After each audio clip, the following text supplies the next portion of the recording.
Hi, good morning. Welcome to the Rare Disease Caucus briefing. You've already had a wonderful guest who've come and spoke to you today. But I'm Mary Lacey Ruther. I lead the Policy, Advocacy, and Government Affairs function for CSL Behring, so it is my honor to be able to be here to officially kick it off and to be able to say we are truly with you as a partnership in this effort. At CSL, we are deeply committed to supporting the rare disease community.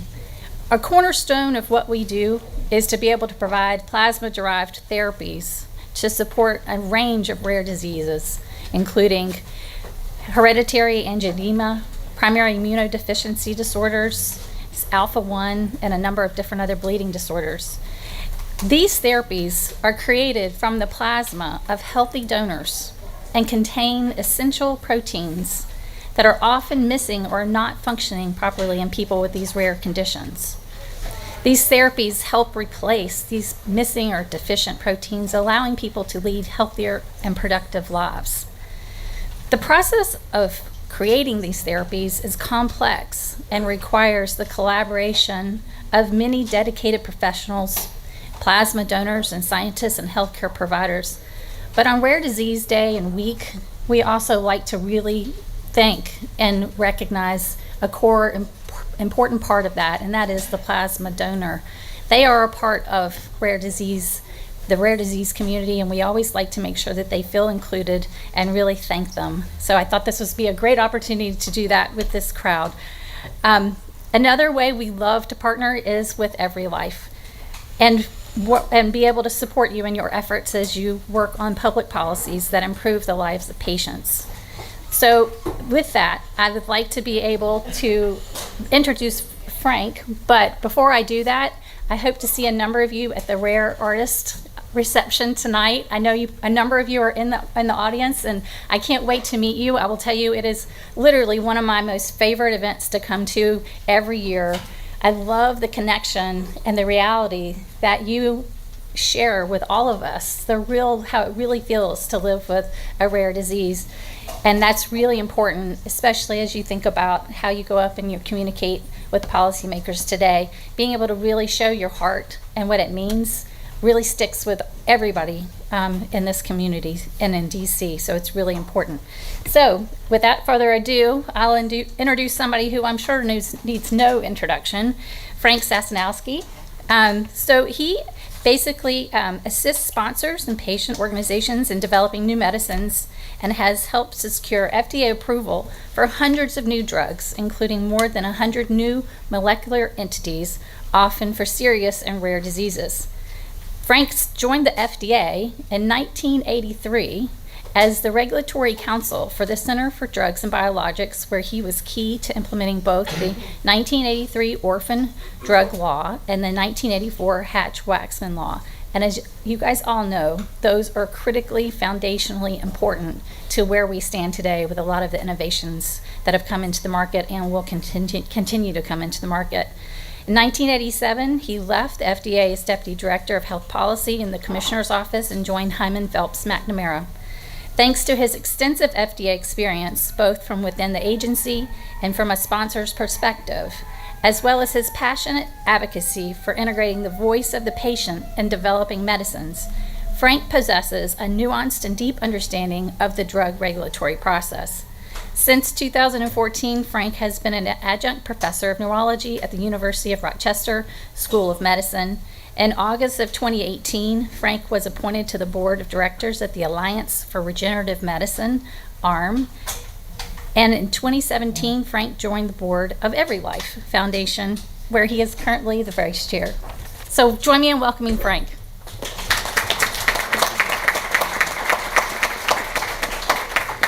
I don't want to stand between you and this august panel that's going to be chaired by Sati. So this is just great. I can't wait for it.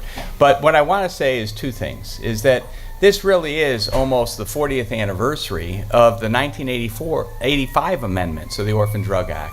When I was at FDA, I was asked to investigate why the law wasn't working when it was originally enacted. And so that my research led to the 84 and the 85 amendments that made the law work. So what I want to say is that I've been at this a long time, and what I see is that there's an ability for individuals to make a difference. So I'm speaking to each one of you because I'll tell you a story. How many of you have seen A Complete Unknown, the movie about Bob Dylan? Okay, so you've seen that, right? And the opening scene is Bob Dylan coming to visit Woody Guthrie, who has Huntington's disease. He's lost the ability to speak. His widow, Marjorie Guthrie, was here on Capitol Hill with Abby Myers, leading the first patient advocacy campaign. Before AMFAR and ACT UP started working in the mid-'80s to advance therapies for HIV and AIDS, we, the rare disease community, was the first community of citizens to rise up and speak to the Congress. And it was, I have pictures of Marjorie Guthrie with Congressman Waxman and Abby Myers in his office while they were negotiating this. So what I'm saying is, Marjorie Guthrie is kind of unknown. People don't recognize her. She doesn't even make a cameo in the movie. But she made a huge difference. And that's what I see. Every time I meet with people, I see what a difference each individual, each one of you, makes. It's almost an unusual sociological phenomenon. In most enterprises, if you were, say, developing high tech or communications or something, you would be a small cog, and you'd think, well, maybe I can do something. I want you to know within this community, the way the Every Life Foundation mobilizes and helps you tell your lived experience, your story, you heard Senator Klobuchar say that makes a difference. In the world of avatars, in the world of Instagrams and stuff, to have a member of Congress have you come and tell your story can change everything. She told the story about changing the adoption law by bringing in those two who were over 16. Your story is that story. So what I wanted to say, the first thing, is to say, don't underestimate your power, the power of one. You are extremely powerful. Of course, you're even more powerful when you're combined in a group with the Every Life Foundation. So what I wanted to say is, I also want to introduce, I had the pleasure of introducing one of our co-sponsors, our co-chairs of the Congressional Caucus on Rare Diseases. And now I get the privilege of introducing Congressman Bilirakis, Gus Bilirakis, who has just joined us in the back of the room. Come on up here, Congressman.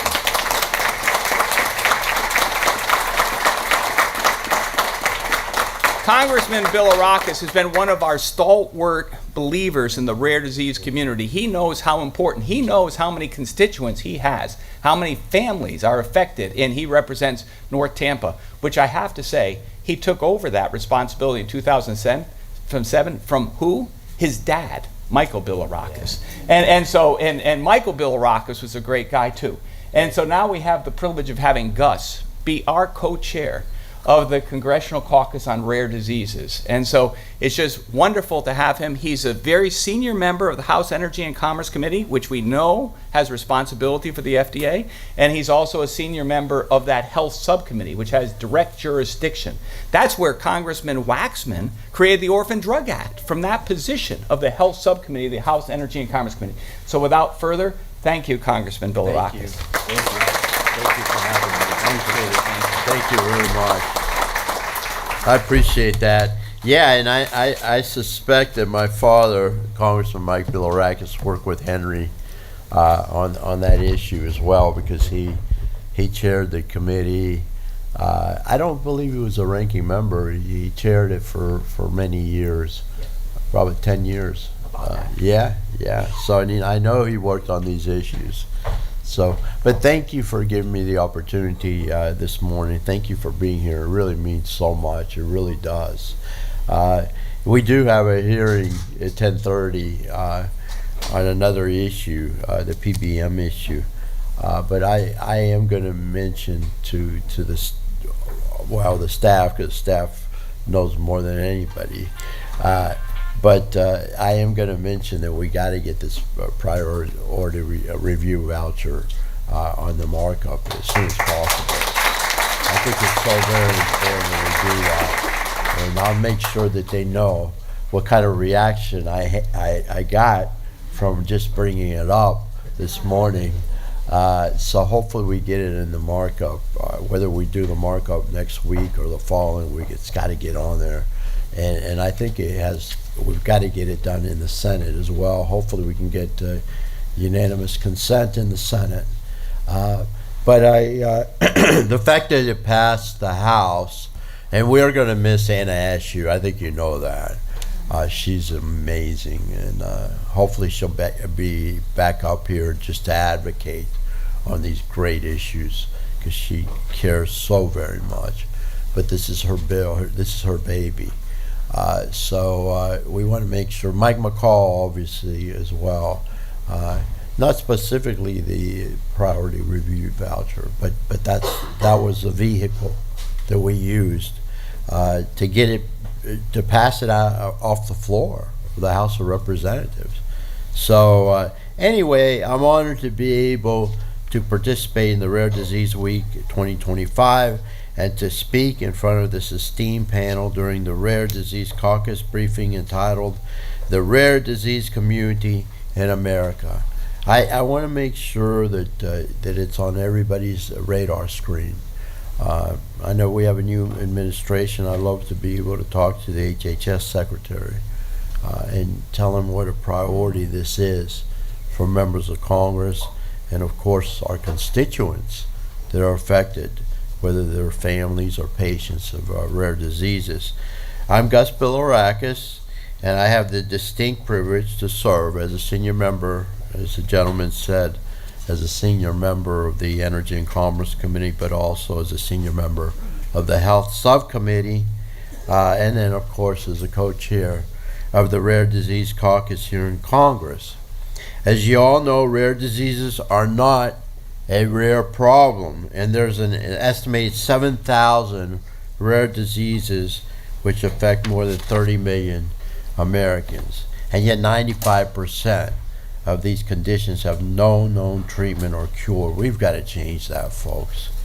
With each rare disease impacting smaller patient populations, there are challenges in getting the research and attention each of these patients deserve. For this reason, I have been a huge proponent of medical research in the public and private sectors to open up new potential pathways for treatments and cures for many of these rare diseases and to help get to clinical trials. While I appreciate all the research, the work that has been done at the NIH, I do remain concerned about the ability for that basic science to enter into the drug development pipeline and ultimately get treatments approved and into the hands of the rare disease patients that need it. We need a nimble and efficient government to work with the private sector. That's what it takes. And we have to enable innovation to occur quickly to get these treatments out to patients. We still have much work to do on this front. And I want to tell you, Chris is pretty famous in this community, Chris Jones, who worked for me for many years, 10 years, as a matter of fact, almost 10 years. First as an intern, and this was his baby, working on these rare diseases. Now, but I want you to know that it will still remain a priority for me. And Chris will be helping on the other side. So we're going to miss him greatly, but we are hiring somebody specifically to help with these rare diseases, but also all the healthcare issues that are so important to our constituents. So I remain committed, as I said, to this mission to encourage policy reforms at HHS, in particular at the FDA, to accelerate a development of treatments and cures across the spectrum of rare diseases and disorders. I look forward to working in Congress to get across the finish line solutions that will accelerate this framework and continue to spur innovative ideas in the public and private sector. This includes reauthorizing, as I said, the Rare Pediatric Priority Review Voucher, so critical, at the FDA through the passage of the Give Kids a Chance Act, and the Accelerating Kids Access to Care Act. Let's get these priorities done together, and I know we will. Again, thank you for inviting me to speak during this Rare Disease Week 2025. It is truly an honor, and I want to tell you, it's so very important, folks, to talk to the members directly, the members of Congress, and of course the House and the Senate, and let them know, talk to them about your personal stories, what you've experienced, and how important it is to get this legislation through for the benefit of these wonderful people that need our help. So thank you very much. I'm a little tired this morning. We had a markup yesterday. It started 10:30 in the morning and finished at 11, not 11 a.m., 11 p.m. So, but anyway, we got that done. Thank you very much. God bless each and every one of you for being here.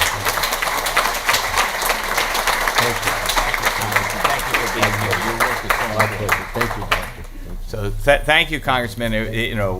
Hearing from the Congressman, knowing that each one of our stories, that's it. It's the same thing that we heard from Senator Klobuchar. What these stories mean is that they tell the members of Congress, when you're up there visiting, it tells them that I have constituents, I have people, and for them, this is the most important thing in their lives. Because it affects their families so intimately. It drives everything else in their families. So your presence here today is vital. That was the first thing. Remember I said two things? That was the first thing. You as individuals make a huge difference. The second thing I was going to say is much shorter. A week ago, I was chairing a 3-hour panel in the Grand Ballroom of the Mayflower Hotel here in Washington. I had on the panel with me and two senior FDA drug officials. And at that time, at the very end of the 3-hour panel, I invited the audience to join me in showing our support for our beleaguered FDA officials. That led to a standing ovation, which prompted one of the FDA officials to openly weep. It's how much pressure they're under. So, that's okay, they got a little music going here. Very appropriate. So I just want you to know too, if you're up on the Hill, if you can kind of help that message, because if we can help protect, our FDA officials, because everything has to go through that as gatekeepers, as scientific public health gatekeepers. All of our research, all of our aspirations for having new therapies go through them, and we can't have them degraded. So without more, I'm just going to introduce Sadie Cooper McCann. And Sadie, some of you will see her tonight because she's going to be here at the Rare Artist Awards, getting one of those Rare Artist Awards. She is a gifted and talented 5th grader who's a scholar, straight A student. She's a Marfan Foundation Kids Club member. She's a professional dancer in her ballet troupe, and that was part of what led to her Rare Artist Award tonight. You'll hear about that if you're here at 5 o'clock. And then she's also moonlights as a very fierce legislative patient advocate. She has hosted 2 Rare Disease Day events. She's been a panelist for Global Genes. She was a keynote speaker at Ultragenics Rare Family Day, and she's participated in, guess how many? 12 congressional meetings with the Every Life Foundation. Sadie's been nominated twice for a Rare Voice Award finalist, and tonight she's going to get, in this very room, a Rare Artist Award from the Every Life Foundation. So Sadie, all yours.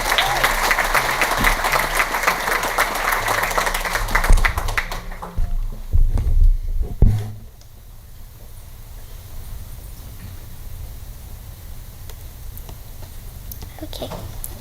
Thank you, Mr. Sazanowski, and welcome to the Rare Disease Congressional Caucus briefing on the Rare Disease Community in America 2025.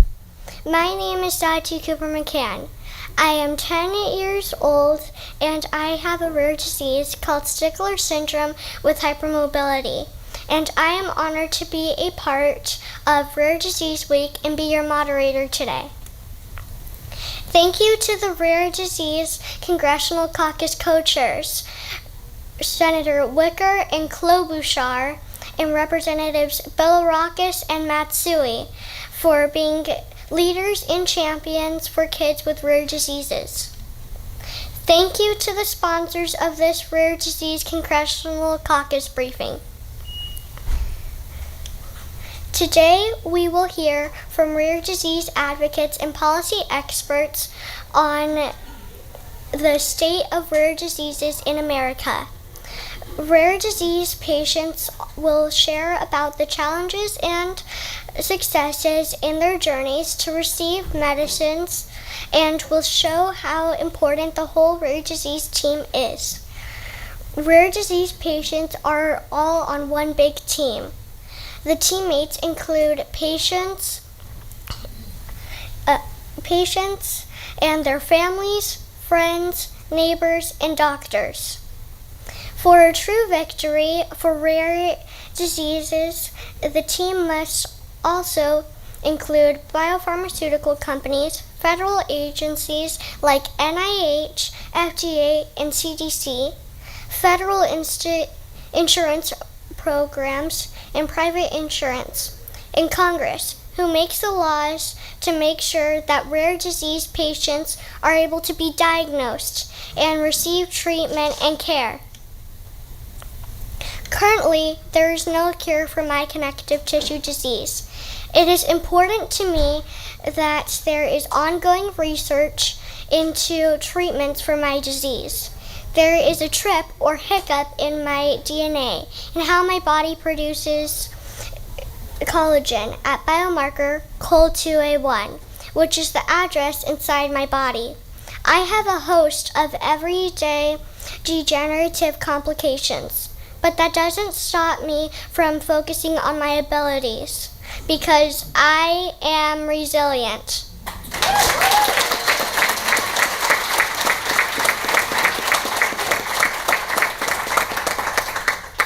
I have broken many age barriers in my legislative advocacy journey. Congressional members are humans, just like you and me.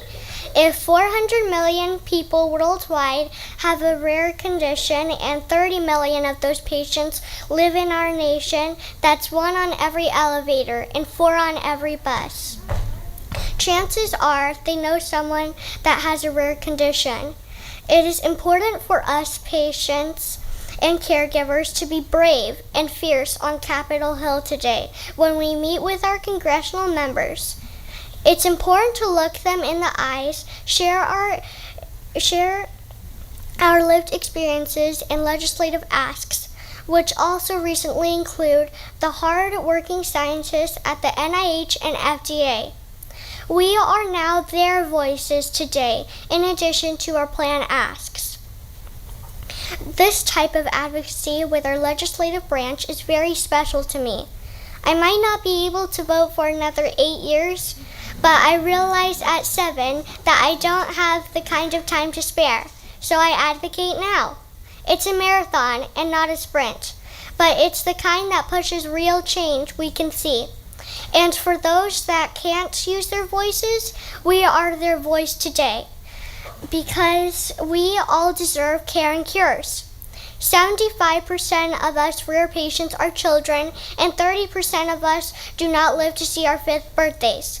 I'm aware of the difference between equity and equality. We all want to be treated equal, but some of us, like in our rare community, do not have the same resources as other conditions. When I learned that many of my rare friends must drive 5 to 6 hours to needed medical care, and once they get across state lines, they are not covered by their insurance, I realized at that moment rare disease healthcare is a basic civil right. I am passionate about newborn screening. I am passionate about newborn screening the Accelerating Kids Access to Care Act, and the Priority Review Voucher Program, or PRV for short. That recently expired on December 20th, 2024. So far, there are 59 FDA-approved pediatric rare disease treatments that have received a priority review voucher. We can all move the needle and renew it. Together, we are resilient. Thank you.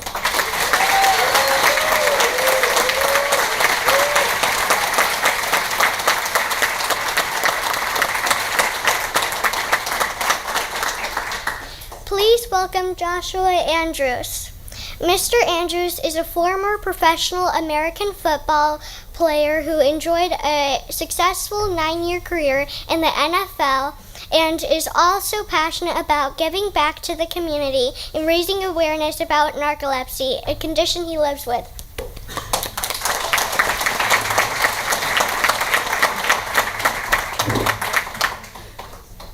Good luck following that. Yeah.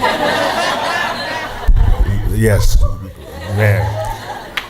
Sati, thank you. Appreciate you. Hello, everyone.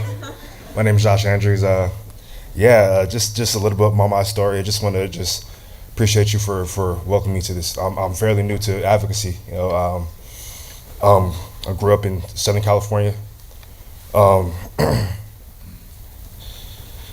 Just a little bit about myself and my journey to advocacy and why I want to do this. Growing up, I was heavily involved with sports. My mom raised me and my 2 other brothers, and we were heavily involved with sports. And one thing I noticed growing up is no matter where I went, no matter where I'd go in the car, I'd be passed out or fall asleep as soon as I got in the car. And no matter the distance, long, short, I'd wake up full of energy, ready to go. And me at that time didn't really know what was going on. I was just a kid. And fast forward to high school. In high school, I was sleep a lot in class and didn't really know what was going on. I was very successful in sports, from basketball and football. So for me, I didn't really pay attention to it just because I was doing what I needed to do. And my mom made sure that our grades were right and well taken care of. And the thing that was a red flag for me was my senior year in high school. Was driving and really I fell asleep and fast and crashed into the back of another lady. And at that point, I was okay. She was okay. But I knew there was something wrong deep down. But at that point, I was like young and didn't really want to know what was going on. And my mom, being a respiratory therapist, she's been doing that for 30 years, thought I had sleep apnea. And really, it was something more than that, and I wouldn't find out too much later.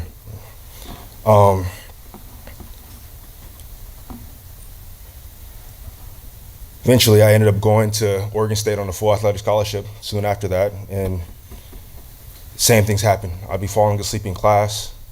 Luckily, as being an athlete, you have more access to tutors and things like that, which I was fortunate. But if I didn't have that, I don't know where I'd be today. From that point on, I learned to deal with the symptoms, from falling asleep in classes, from random places, middle of conversations, and even playing video games. After college, I went undrafted to the Philadelphia Eagles, where I was fortunate enough to spend 4 years there and win a Super Bowl championship in the year of 2017, 2018.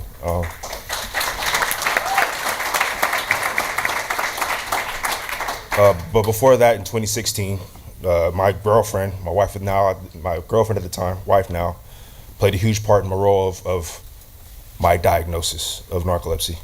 She had always noticed my sleep issues, but it wasn't until one terrifying moment that everything changed. During our bye week that year, me and my wife were driving down a 2-lane road in the middle of Oregon, and me being stubborn, falling asleep in the car, I was like, I can get where I need to go. And eventually it ended up leading us into the side of the road in a ditch. And after that, everything changed for me, just because I was putting other people in harm's way. So it became more serious to me. So I was on a road then after that to figure out what was going on with me. Fast forward to the year that we won the Super Bowl, 2017-2018 season. that was one of the most rewarding years for me and one of the most difficult, just because we won the Super Bowl, but I had broken my hand in the preseason that year, and I wasn't able to play. So they had been placed on the practice squad, which is where you practice with the team, but you don't play or you don't travel. So I made a deal with my wife that I would figure out what was going on. So at that point, this is my third sleep study that I took. That was the deal. I would take another sleep study. The first one being in high school or after college. The second one being the entry to the NFL, and then the third one being up until that point where I was like, okay, doc, I need to figure out what's going on because this is my third time doing it. I know I don't have sleep apnea. There's something deep more going on. So we did a few tests, ran some extra tests, and sure enough, I was diagnosed with type 1 narcolepsy with cataplexy. And then at that point, I didn't know what narcolepsy was, and looking back to all the things going up to 10, 11, 12 years old, it made sense, all the things that were going on, me falling asleep in the places where I was. And yeah, really, and now that I was diagnosed for that long, it just led me to here, and really why I wanted to be an advocate, and there's a couple of things I did over the years, a couple of advocacy things, but now that I'm here on Capitol Hill, it's just the importance of research, of me going undiagnosed for that long, and medications that I could have been taking or should be taking now, and that's why it's important that's why I'm here, just to share my story and hopefully be a light to others. So, thank you.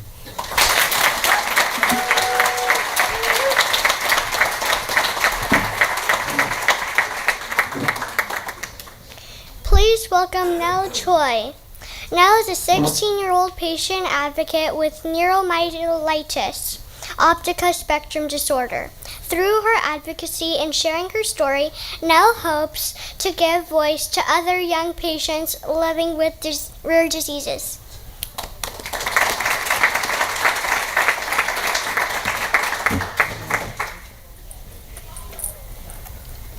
Thank you, Sati.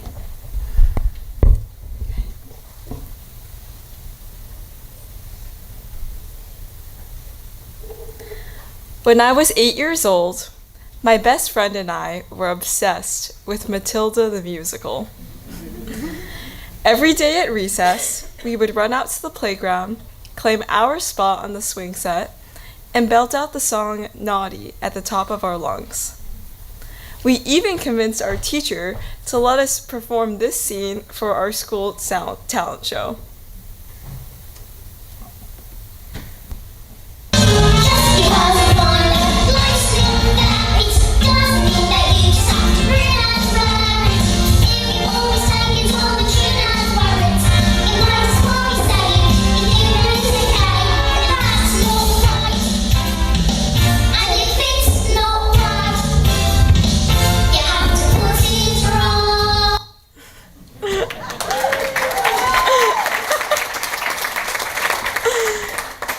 We had big dreams of singing on stage, of being bold, of rewriting the rules, and having magical powers just like Matilda.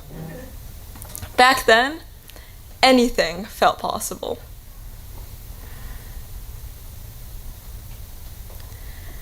Just a year later, I wasn't on the stage or the playground. I was in an ICU bed, fighting a disease I couldn't pronounce. My body, once strong enough to run and chase after my friends, suddenly felt like it didn't belong to me.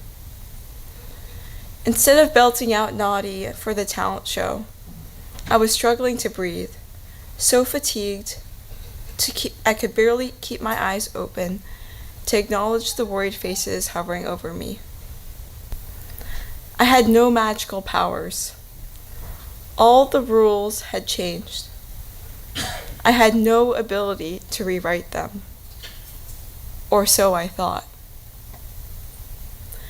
I might look like your average, healthy 16-year-old, but the journey to be standing before you all here today has been far from easy.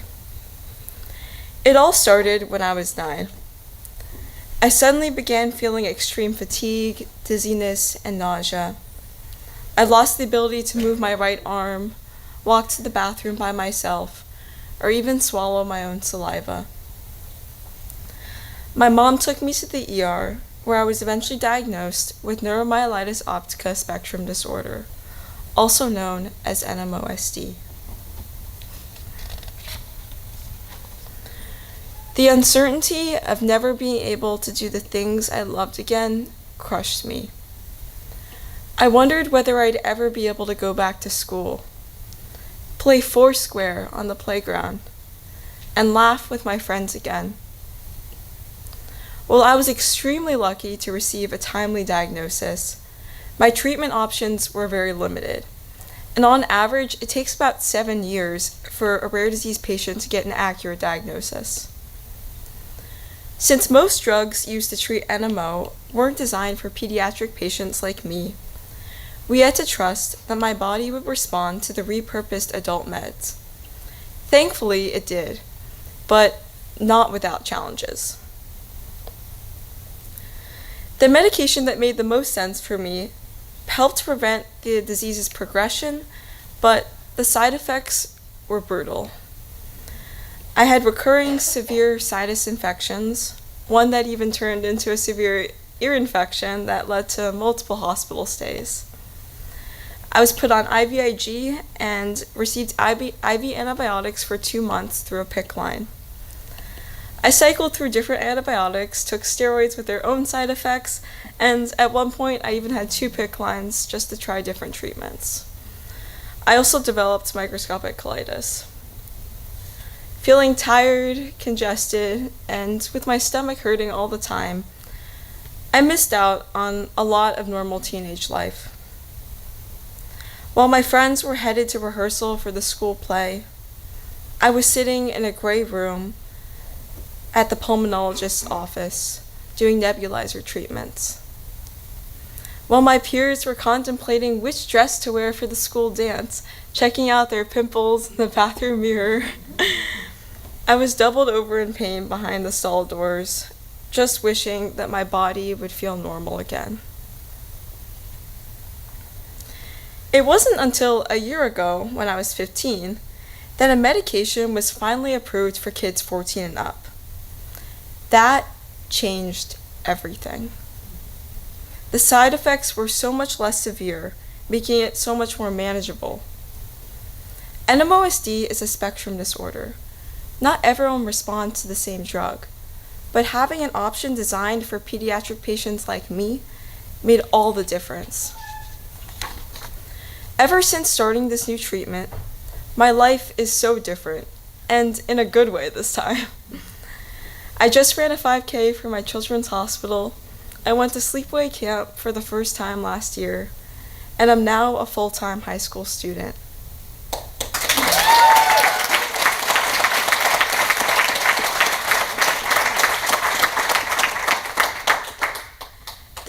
The Pediatric Priority Review Voucher creates an incentive for developing life-saving treatments like mine.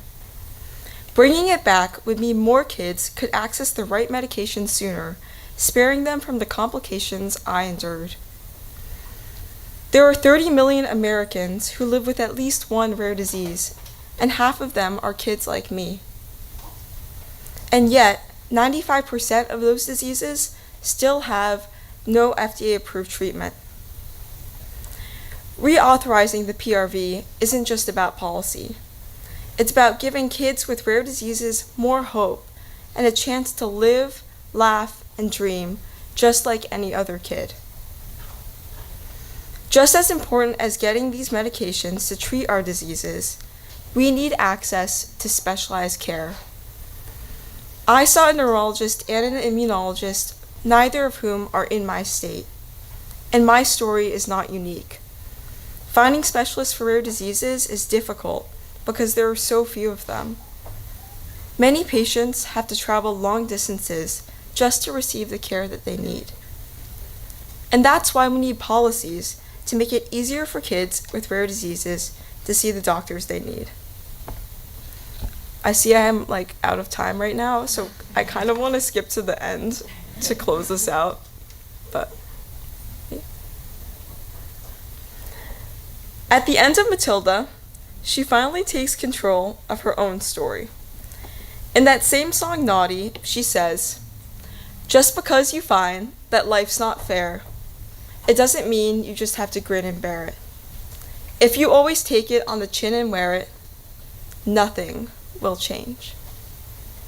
Kids with rare diseases are fighting every day against pain, against uncertainty, against a system that often forgets us. But like Matilda, we are not powerless. Change is possible. We are telling our stories, and we are asking you to listen. Help us to rewrite the rules. Bring back the PRV. Thank you.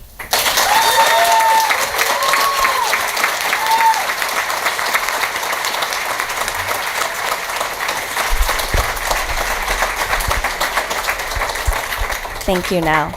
I have a public service announcement. I hate to say this right after Nell spoke. If you have 10 or 10-15 meetings, the lines are quite long at Dirksen and Russell. So just want to give everyone a heads up. Please welcome Jennifer Dexter. Miss Dexter is Vice President of Policy at the National Health Council. She helps the group's member organizations to establish policy positions which seek to improve the lives of people with chronic diseases and disabilities. She also advocates for critical health care reform policies.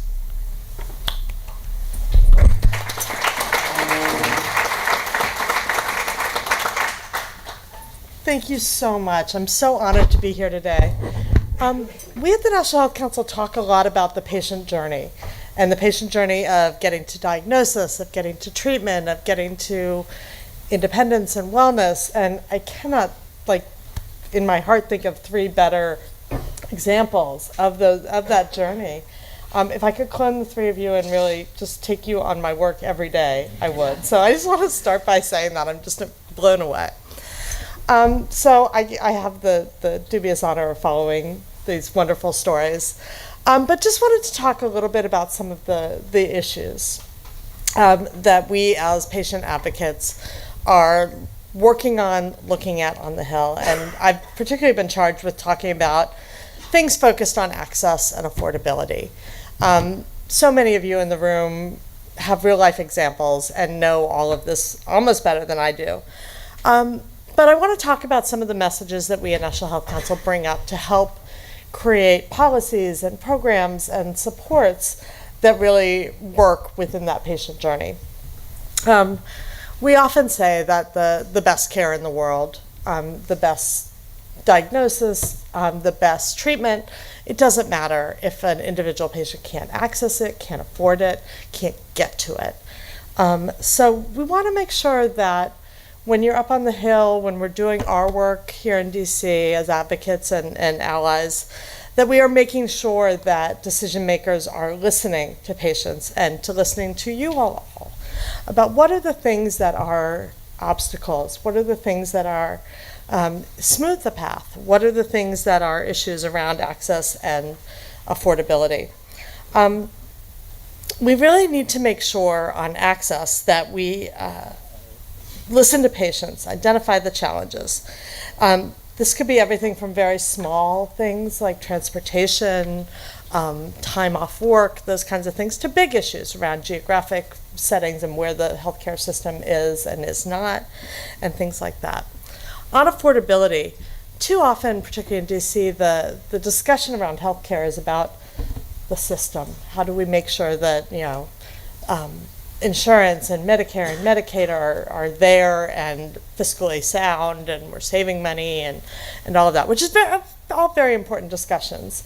But we want to make sure that they're also listening to individuals about what are the things in their individual pocketbook, and that just aged me tremendously using the word pocketbook, sorry. Pocketbook, what are the things that you're actually paying for that make a difference in your budget, your life? Making sure that you're sharing those stories are really important.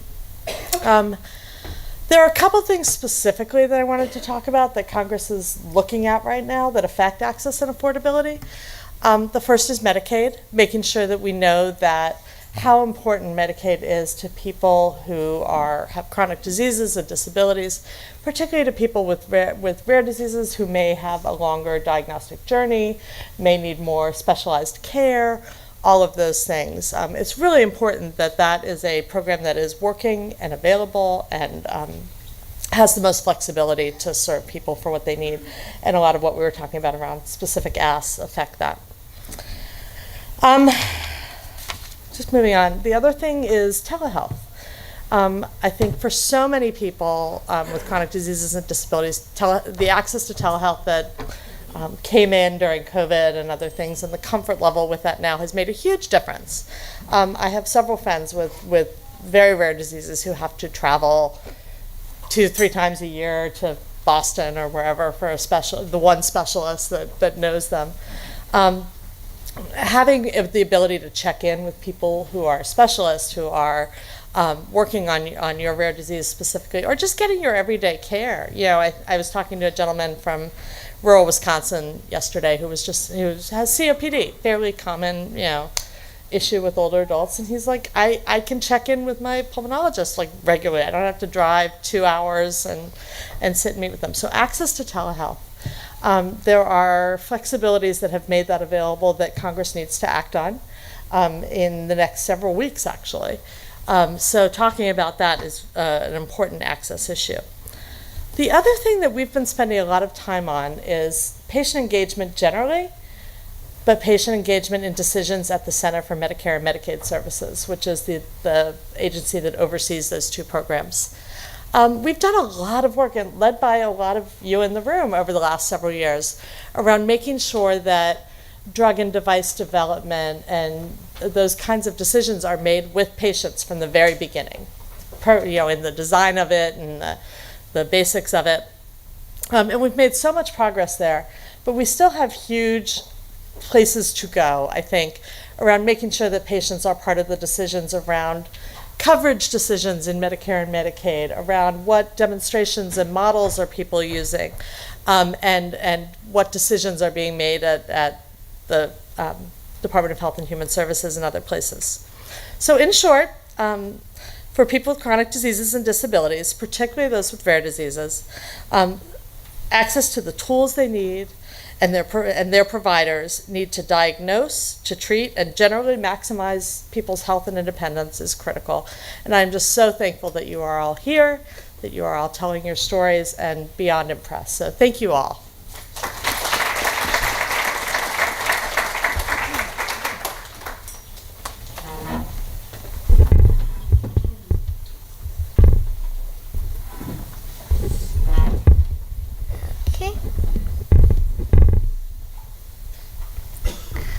Please welcome Dr. Matthew Ellenwood.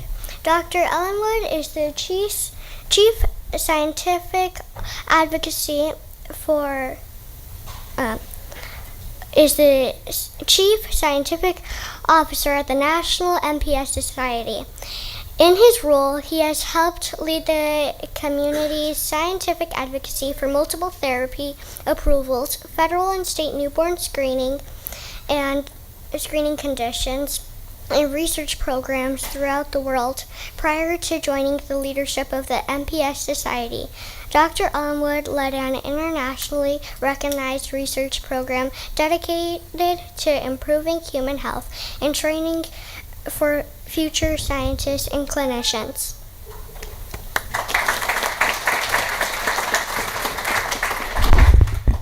Thank you so much today for this humbling and extraordinary honor to speak to you. I am deeply honored to be among such a great group of speakers. So I've been charged today to talk about the important needs of our research and clinical infrastructure as they relate to rare diseases. As mentioned in the introduction, I'm a full-time employee of the National MPS Society, but more importantly, I advocate for a group of 14 disorders, most of which mirror the rare disease community. The majority are genetic, the majority are pediatric, and the majority are neurodegenerative in nature. Also, the majority lead to fatality early in life in many cases. I started my work in 1998, and within a very short time, I went to my first fundraising run for the National MPS Society in the fall of 1998. I went to my first San Filippo funeral in 1999. The loss of our community members every week is present to all of us. And when we fight and advocate, it is with the knowledge that months matter in progress for these disorders. This is not something that we can idly stand by and watch as the research infrastructure of our country is eroded. It is not hyperbole to say that the National Institutes of Health have been the greatest driver of clinical and biomedical progress in the history of the world. They are a national treasure. They are directly responsible as a foundation for the entire biomedical and biopharma complex in this country. And they lead to discoveries and implementation of clinical progress for all of us Americans, but critically for the rare disease community. The discoveries that they make cannot be done elsewhere. They require that kind of disinterested approach that doesn't require a bottom line to be paid out at the end of the quarter. And that is what we need driving progress for the rare disease community.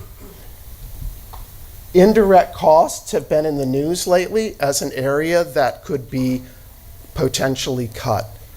Indirect costs are real costs. I have been an NIH-funded researcher for 15 years. I was trained both in graduate school and as a postdoc as an NIH fellow. These costs pay the costs of doing research. They pay for our compliance. They help pay for our animal care, for disposal of nuclear wastes, for disposal of biological wastes. These are real costs. They cannot be made up. They are rigorously negotiated.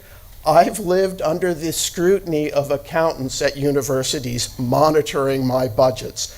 They don't let you get out of line. These are critical. The failure for us to not keep the funds level where they should be will be catastrophic. A 25% cut across the board and across this country will have epochal impacts from which we will not recover as a biomedical industry and from which the rare disease community will not recover. There is going to be the loss of programs, of institutions. There will be faculty retiring. There will be faculty not taking jobs. There will be graduate students not being recruited. This is absolutely critical. It must be protected. And these timelines are both near-term and long-term. Short-term, we have programs in the pipeline being reviewed by FDA. We have newborn screening diseases whose applications are under consideration or have been approved, and states are relying on support from federal funds to help us institute and implement those programs. And these are programs that will identify patients that can be identified by no other means, and for which we have life-saving therapies. This is critical. NIH budgets that are being reviewed are critical to allowing clinical trials to proceed. In the midterm, 5 to 10 years, we have progress that needs to be made. We have new faculty that need to be trained. We have new graduate students that need to be recruited to keep things moving along. And in the long term, the discoveries made by the NIH, which can only be made by these kinds of grants, will fuel the future. The truth is, all of the research progress in my diseases was made basically by discoveries from 65 to 95, and we've just been implementing those. And there is more to discover. The medical genetics community is finding a new condition every week. And those conditions will need basic, discovery-based research, hypothesis-driven research to make progress. And this can only come from the NIH. And these resources serve us, they serve the broader community, they serve our nation, and they are local supports. Local biotech industries are critical in all of your states, and they support very local economies. When I was an NIH researcher, my staff built new homes. They started families. They contributed to local economies. For every dollar that goes to the local economy from an NIH grant, there will be $5 in economic activity supported by that. But the real reason to support these is the benefits that will accrue to the rare disease community, which, as you know, is not a small community. We are large, we are important, and think of these points and others and share your stories as you go forward today and visit with your representatives and senators. Thank you very much for the time to speak.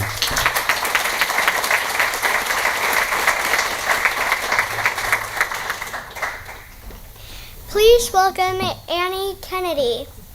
Ms. Kennedy is the Chief of Policy Advocacy and Patient Engagement at the Every Life Foundation for Rare Diseases. She is focused on improving health outcomes for people living with rare diseases by advancing the development of treatment and diagnostic opportunities for rare disease patients through science-driven public policy.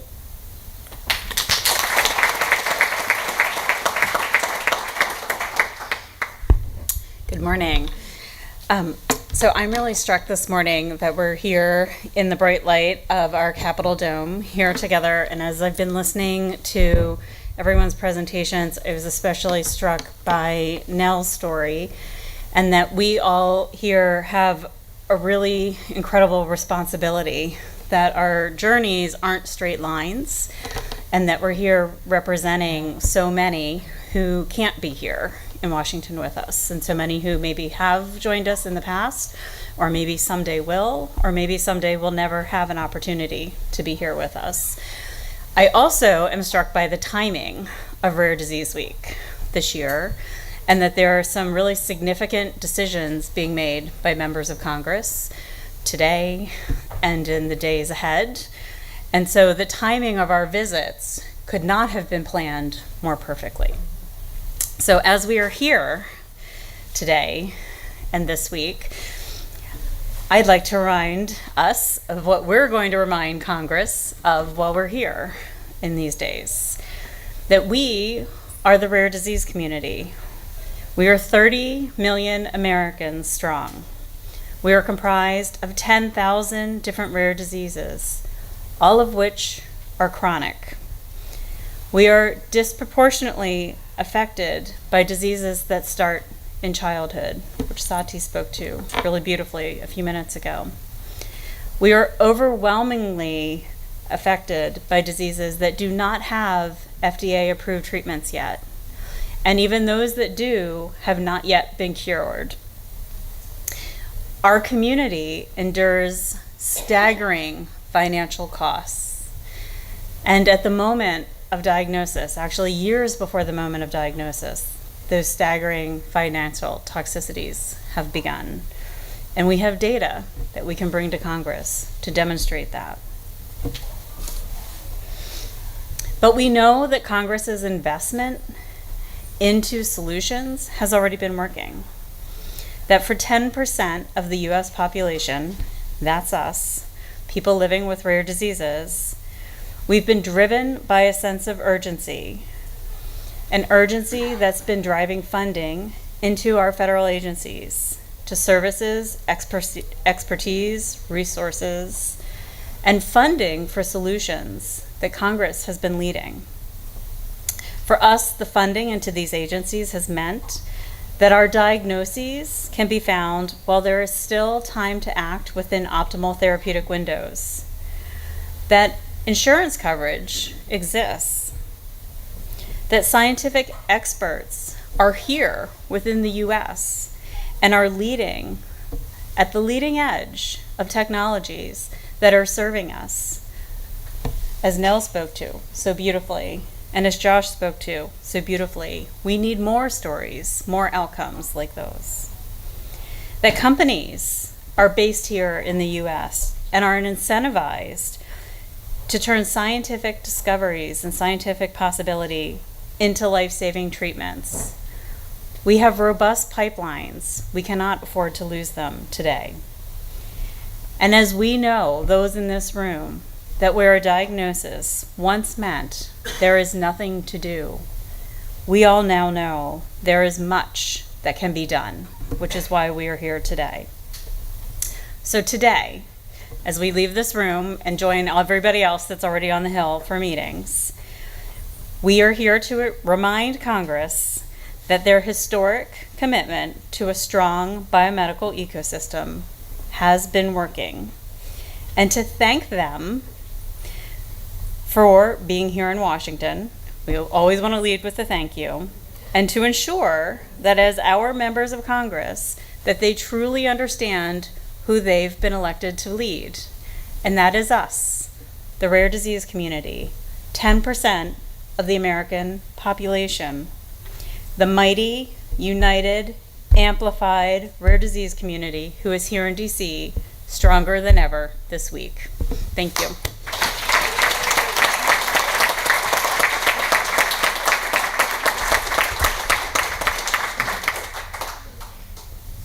Okay.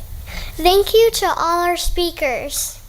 Thank you, Mr. Andrew, Nell, Miss Dexter, Dr. Ellenwood, and Miss Kennedy, for being here today and sharing the importance of policy change for the rare disease community to ensure we are all able to receive diagnosis, treatments, cures, and care.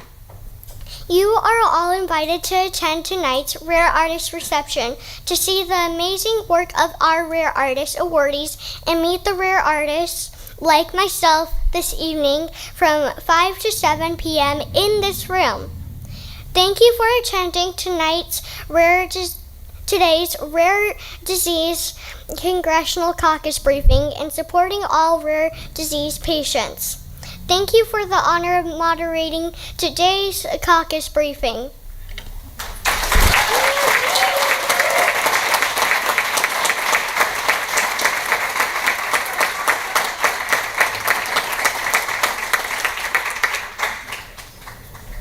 You did it.